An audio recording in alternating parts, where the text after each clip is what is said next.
오늘도 100권의 고전 읽기를 찾아주셔서 진심으로 감사드립니다. 오늘 소개해드릴 작품은 바로 장자크 루소의 사회계약론입니다. 자, 그런데요, 이 책은 그냥 종이와 잉크의 묶음 그 이상입니다. 이건 왕의 목을 치고 혁명에 불을 지폈고요. 오늘날 우리가 너무나 당연하게 여기는 민주주의의 설계도가 된 정말 위험하면서도 위대한 책이라고 할 수 있죠. 과연 한 권의 책이 어떻게 세상을 뒤흔들었는지 그 거대한 여정을 지금부터 저와 함께 따라가 보시죠. 이 한 문장으로 모든 게 시작됩니다. 루소는 책의 첫 장에서 마치 우리 모두의 가슴을 쿵 치는 듯한 이 강렬한 선언을 던지죠. 인간은 자유롭게 태어났으나 어디에서나 쇠사슬에 묶여 있다. 여러분 한번 생각해 보세요. 우린 분명 자유로운 존재로 태어났는데 왜 우리가 사는 이 사회는 온갖 부당한 규칙과 불평등이라는 쇠사슬로 가득 차 있을까요? 바로 이게 루소가 평생을 바쳐 풀고자 했던 거대한 수수께끼였고 그 해답이 바로 이 책, 사회계약론에 담겨 있는 겁니다. 오늘 우리가 함께 떠날 여정은 이렇습니다. 먼저 이 책이 어떻게 프랑스 혁명의 불꽃을 지핀 설계도가 됐는지 그 뜨거웠던 역사 현장으로 들어가 볼 거고요. 다음으로 루소 철학의 심장이라고 할 수 있는 일반의지라는 개념을 한번 제대로 파헤쳐 보겠습니다. 강제로 자유로워진다는 그의 도발적인 주장이 대체 무슨 뜻인지도 알아봐야겠죠. 마지막으로는 시야를 확 넓혀서 이 책이 마르크스의 공산당 선언과 만나 어떻게 오늘날의 세계를 만들었는지 그 거대한 이념의 충돌을 목격하고 이 모든 이야기가 지금 우리에게 어떤 의미를 갖는지 함께 고민해보는 시간을 갖겠습니다. 좋습니다. 그럼 첫 번째 이야기부터 시작해볼까요? 역사를 바꾼 위대한 혁명들은요, 그저 분노가 폭발한다고 해서 이루어지는 게 아닙니다. 그 분노를 올바른 길로 이끌어주고 새로운 세상의 청사진을 제시하는 강력한 사상이 반드시 필요하죠. 18세기 프랑스 절대왕정의 억압 아래 신음하던 민중들에게 바로 그 사상적 무기를 쥐어준 책이 바로 루소의 사회계약론이었습니다. 1789년 마침내 프랑스 혁명의 함성이 파리를 뒤덮습니다. 그리고 이 혁명의 가장 빛나는 결과물로 하나의 문서가 탄생하는데요. 바로 인간과 시민의 권리 선언입니다. 이 선언은 프랑스 헌법의 심장이 됐고 오늘날 전 세계 민주주의 헌법의 뿌리가 되었죠. 근데 여기서 정말 놀라운 사실이 하나 있습니다. 이 위대한 선언문의 핵심 조항들을 가만히 들여다보면요. 마치 어떤 책 한 권을 그대로 베껴 쓴 것 같다는 거예요. 네, 맞습니다.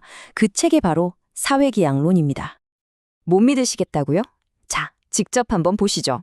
이건 절대 단순한 우연이 아닙니다. 루소의 핵심 사상, 국민주권. 그러니까 나라의 주인은 왕이 아니라 바로 국민이라는 이 생각은요. 선언 제3조에 모든 주권의 원천은 본질적으로 국민에게 있다고 그대로 박혀 있습니다. 또 법은 일반의지의 표현이어야 한다는 그의 주장 역시 제6조에 법은 일반의지의 표현이다 라고 명문화되었죠. 심지어 책의 첫 문장을 떠오르게 하는 자유와 평등의 원칙은 제1조의 내용이 되었고요. 이건 말 그대로 한 철학자의 문장이 혁명의 구호가 되고 국가의 법률이 된 정말 역사적인 순간인 겁니다. 그렇다면 혁명의 심장을 다시 뛰게 한 루소 철학의 핵심, 그 동력어는 대체 무엇이었을까요? 이제 우리는 루소 사상의 가장 독창적이면서도 중요한 개념, 일반 의지의 세계로 한 걸음 더 깊이 들어가 보겠습니다. 이 개념을 이해하는 게 사회계약론 전체를 꿰뚫는 열쇠가 될 겁니다. 일반 의지, 프랑스어로는 La volonté générale이라고 하는데요. 말이 좀 어렵게 들릴 수 있지만 생각보다 간단합니다. 한 사람의 이익이 아니라 우리, 공동체 전체에 무엇이 진정으로 이로운가를 생각하는 마음. 그게 바로 일반 의지예요. 뭐랄까, 가족 모두를 위해서 오늘 저녁 메뉴를 뭘로 할까 고민하는 마음 같은 거죠. 루소는 이 일반 의지야말로 국가를 이끌어가는 유일하고 정당한 원리라고 봤습니다. 애초에 국가라는 게 바로 이 공동의 이익을 실현하기 위해 만들어진 약속이니까요. 여기서 루소는 아주 중요한 구분을 하는데요. 바로 일반 의지와 전체 의지의 차이입니다. 전체 의지는 뭐냐면 그냥 각 개인의 사적인 욕심들을 단순히 다 더해놓은 것에 불과해요. 예를 들어서 모든 시민이 당장 자기 주머니 사정만 생각해서 세금 없애주세요라고 만장일치로 외친다면 그건 전체 의지입니다. 하지만 국방, 교육, 사회 기반 시설처럼 우리 모두에게 꼭 필요한 공공 서비스를 위해 세금을 내야 한다는 판단은 공동이익을 고려한 일반 의지에 해당하는 거죠.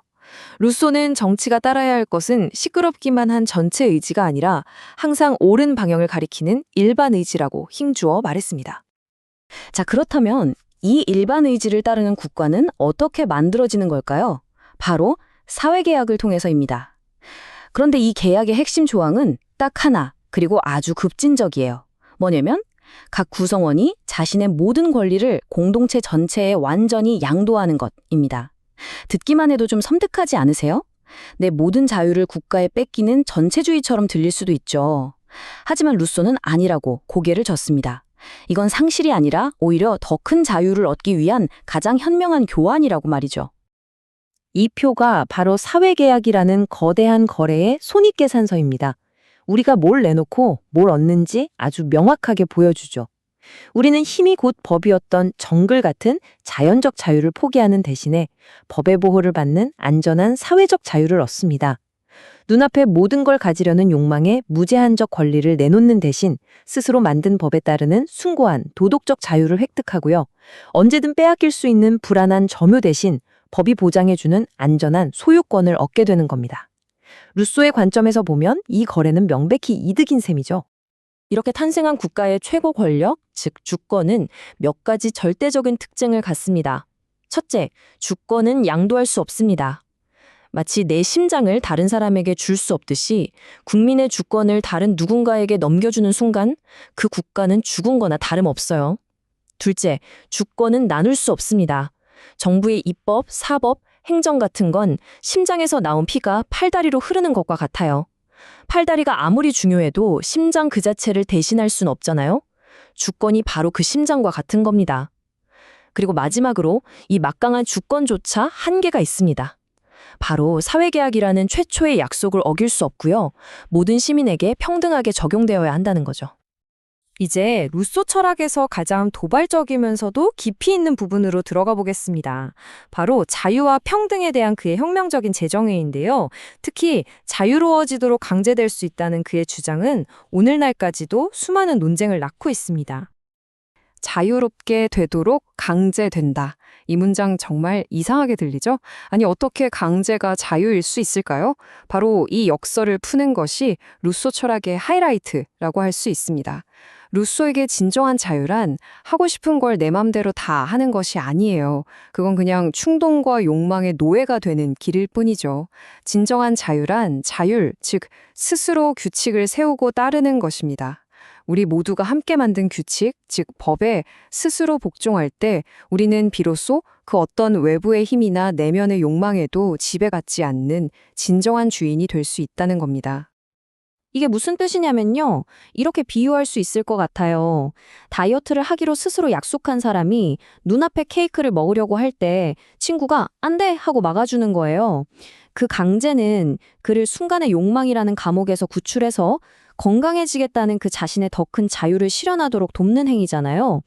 마찬가지로 공동체가 법을 어긴 사람을 처벌하는 것은 그를 사적인 욕심의 노예 상태에서 구해내서 우리 모두가 약속한 진정한 자유의 길로 이끄는 행위라는 겁니다. 이야, 정말 심오한 통찰 아닌가요? 자유와 뗄래야 뗄 수 없는 가치, 바로 평등에 대해서도 루소는 아주 독창적인 정의를 내립니다. 그가 말하는 평등은 모든 사람의 재산을 똑같이 나누는 그런 획일적인 평등이 아니에요. 그건 현실적으로 불가능할 뿐만 아니라 바람직하지도 않다고 봤죠. 루소가 말하는 진짜 평등이란 권력과 부의 극단적인 불균형을 막는 겁니다. 다시 말해서 어떤 사람도 돈으로 다른 사람을 살 수 있을 만큼 부자가 되어서는 안 되고 또 어떤 사람도 자기 자신을 팔아야 할 만큼 가난해서는 안 된다는 것이죠. 이런 경제적인 종속관계가 없는 상태, 그것이 바로 자유를 위한 전제 조건으로서의 평등인 겁니다. 자, 지금까지 우리는 루소의 사상이 어떻게 근대 민주주의의 토대를 마련했는지 쭉 살펴봤습니다. 이제 시야를 좀 더 넓혀볼까요? 루소의 책과 더불어 근대사를 뒤흔든 또 하나의 책, 바로 칼 마르크스의 공산당 선언과 비교하면서 거대한 역사의 흐름을 조망해 보겠습니다. 이 두 권의 책은 놀랍게도 공통의 적을 향해 칼을 겨누었지만 결과적으로는 전혀 다른 두 개의 세계를 열었습니다. 이 연대표를 보면 마치 거대한 도미노의 시작을 보는 것 같지 않나요? 1762년 사회계약론이라는 첫 번째 도미노가 세워집니다. 그리고 약 30년 뒤 프랑스 혁명이라는 거대한 도미노가 쓰러지죠. 다시 세월이 흘러 1848년 공산당 선언이라는 또 다른 도미노가 등장하고 70년 뒤에 러시아 혁명을 쓰러뜨립니다. 그리고 이 두 거대한 흐름이 낳은 자유민주주의와 공산주의는 마침내 20세기에 냉전이라는 이름으로 전 세계를 갈라놓는 거대한 벽을 만들게 됩니다. 이 두 사상가는 놀랍도록 닮아 있으면서도 정말 극명하게 달랐습니다. 공통점은 뭘까요? 둘 다 낡은 왕정을 향해서 강력한 사상적 망치를 휘둘렀다는 겁니다. 루소는 국민주권이라는 망치로 왕의 권력을 부수고 그 자리에 자유민주주의 공화국을 세웠습니다. 반면에 마르크스는 계급혁명이라는 망치로 왕을 포함한 모든 지배계급을 타도하고 그 폐허 위에 사회주의 국가를 건설했죠. 결국 같은 적을 무너뜨렸지만 그들이 꿈꾼 세상은 너무나도 달랐던 겁니다. 하나는 현대 민주주의에, 다른 하나는 현대 공산주의의 토대가 되어서 20세기를 가르는 거대한 대립을 낳게 된 것이죠. 우리는 지금까지 역사를 바꾼 두 권의 책과 그 사상적 흐름을 따라왔습니다. 어쩌면 이게 너무 먼 과거의 이야기처럼 들릴지도 모르겠습니다. 하지만 여러분, 이 낡은 책 속의 논쟁은 결코 과거의 유물이 아닙니다. 그 질문들은 형태만 살짝 바꾸어서 오늘날 우리에게 더욱 절실하게 다가오고 있습니다. 기억되지 않는 역사는 반드시 반복된다는 아주 유명한 말이 있죠. 우리가 왜 250년도 더 된 루소의 책을 읽고 170년 전의 마르크스 선언을 이야기해야 하는지 아마 이 말보다 더 명료한 답변은 없을 겁니다. 이들의 사장이 만들어낸 거대한 이념의 흐름을 이해하지 않고서는 우리가 발딛고 서 있는 바로 지금 이곳의 갈등을 제대로 이해할 수 없기 때문입니다. 우리가 매일 뉴스에서 접하는 정치적 논쟁들, 예를 들면 국가의 역할, 복지 정책, 세금 문제, 개인의 권리와 공동체의 의무 사이의 갈등 같은 것들 말이죠. 이런 것들은 모두 그 뿌리를 거슬러 올라가면 루소와 마르크스가 던졌던 질문들과 맞닿아 있습니다. 즉, 자유민주주의와 사회주의라는 두 거대한 이념이 만들어낸 대립구도가 여전히 우리 사회의 정치 지형을 형성하고 있다는 뜻이죠.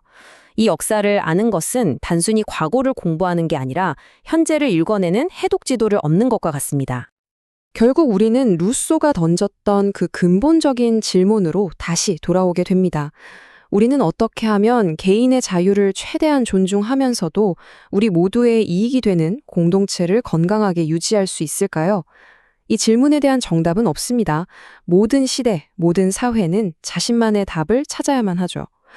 어쩌면 루소의 사회계약론을 읽는다는 것은 바로 이 영원한 질문에 대한 우리 시대의 답을 찾기 위한 위대한 여정에 동참하는 것일지도 모르겠습니다. 오늘 준비한 내용은 여기까지입니다. 다음에도 유익한 고전으로 여러분을 찾아뵙겠습니다. 다음에 다시 만나요. 안녕!